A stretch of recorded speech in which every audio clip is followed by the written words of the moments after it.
Hi there, and welcome to the Ingles table. I'm Clark. And I'm Suzy. And today we're preparing our spinach manicotti. We got everything we needed from our local Ingles, so let's get started. All right. We got beautiful ingredients to put together to make the filling for this manicotti. Suzy, you want to start and tell them what we got? Okay, we are going to start out with an easy filling.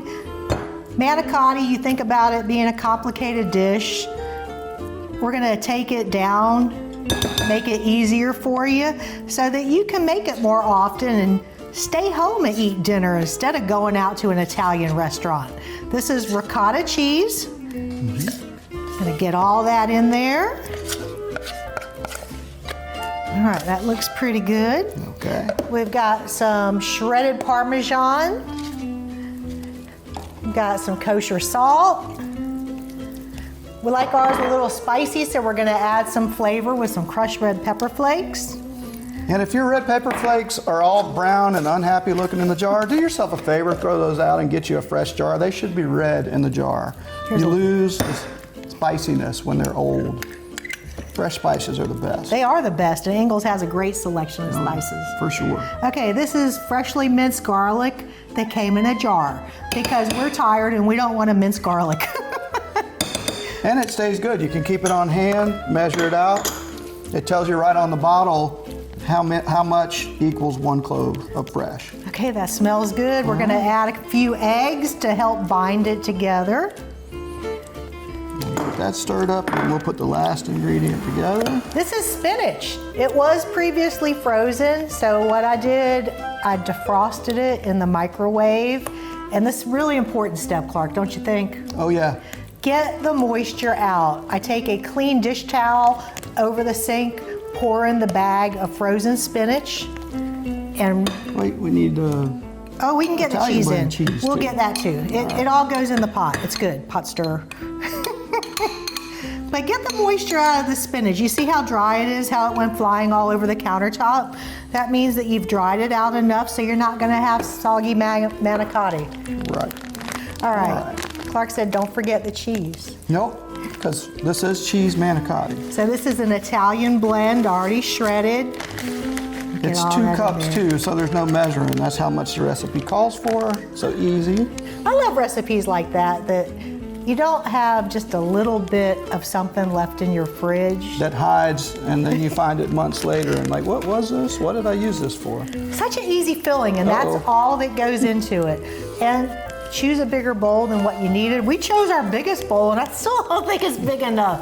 Well, this takes a lot of stirring to get the spinach. You don't want any dry pockets of spinach, so you want to make sure you incorporate it really well. It's looking really good. But this is the hardest part of the recipe right here, is mixing the filling up, because instead of using tube pasta, Suzy, what are we going to be filling today? Okay, when we were looking at recipe ideas for this filming, Clark and I were talking about, let's do something Italian. Ooh, do you remember when we had that delicious stuffed manicotti at this Italian restaurant? Well, they used, instead of tube pasta, crepes. Yeah. Crepes. And that turns out, we did a little research, and that's the traditional way that Italians originally made manicotti. It wasn't made with tube pasta and stuff. We're going to show you how to do it in the next step. We'll be right back. Okay, now for the fun part, we're going to show you how to roll these crepes using this batter. So we're going to take a heaping half-cup scoop of the filling and place it about 1/3 of the way in. And Suzy, while you're doing that, we've got just Harvest Farms organic jarred marinara sauce. I'm going to pour half of this on the bottom of the casserole dish. That looks pretty close to half. All right, and you're looking at these crepes and you're admiring them. They came out of a package in Ingles' produce section.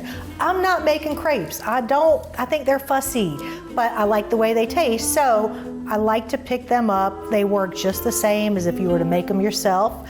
Clark, show us how to roll it. I'm going to use my fingers to spread this out a little bit. I like to leave a little bit of room before you get all the way to the end, because this filling will melt and spread a little bit on you as you work it. You can use the edge to fold it over. Now, one thing These crepes are very delicate, so don't fuss with them a whole lot. Just roll them gently.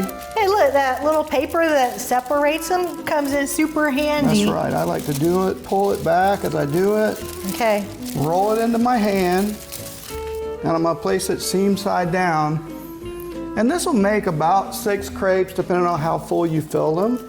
There we go. Look, right, see, that see? one broke, but nobody's gonna know. Watch this. We're gonna pour sauce over the top of it, top it with cheese. Important, cover it with foil, because these crepes will dry out if you cook it uncovered in the oven. So bake it at 375, 20-25 minutes until it's bubbly and the cheese is melted and the edges are lightly golden brown. All right, gonna go in with some more cheese. So we're gonna put foil on this and pop it in the oven. We'll come back and show you what it looks like when it's done in just a second. Our spinach manicotti is out of the oven, along with some garlic bread that we picked up frozen in Ingles freezer case. It smells absolutely delicious in here. And now for the big reveal. There is beautiful spinach manicotti. We've got the easy cheat. These are freeze-dried chopped herbs. If you don't use a whole lot of herbs, these keep in your refrigerator for several weeks, up to a month, and they're ready to go. Right there in Ingles produce section, I love those. Already chopped, already ready to go. This is parsley or basil? What are we using today? This is Italian parsley. Italian parsley. So call your family to the table because it's ready for a family Italian feast. Thanks so much for joining us here today. Remember to explore the website for more great recipes. We'll see you next time.